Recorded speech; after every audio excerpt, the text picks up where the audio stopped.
వనపర్తి జిల్లాలో కలకలం రేపిన ఘటన కొత్తకోట బీసీ వసతి గృహంలో కలుషిత ఆహారం తినడం వల్ల పలువురు విద్యార్థులు అస్వస్థతకు గురయ్యారు. వెంటనే వారిని స్థానిక ఆసుపత్రికి తరలించగా మెరుగైన వైద్యం కోసం వనపర్తి ప్రభుత్వ ఆసుపత్రికి తరలించారు. కలుషిత ఆహారం తినడంతో పలువురు విద్యార్థులను వనపర్తి ప్రభుత్వ ఆసుపత్రికి తరలించారు. ఈ సందర్భంగా జిల్లా కలెక్టర్ ఆదర్శ్ సురభి ఆసుపత్రిని సందర్శించి విద్యార్థుల ఆరోగ్య పరిస్థితులను అడిగి తెలుసుకున్నారు. విద్యార్థులు త్వరగా కోలుకునేలా అన్ని రకాల మెరుగైన వైద్య సేవలు అందించాలని వైద్య సిబ్బందికి కలెక్టర్ ఆదేశించారు.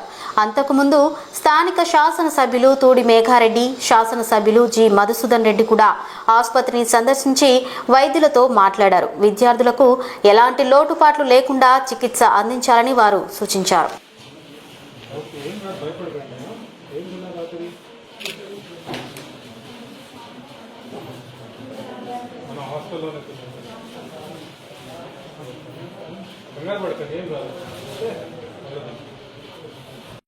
లోపల జనాలు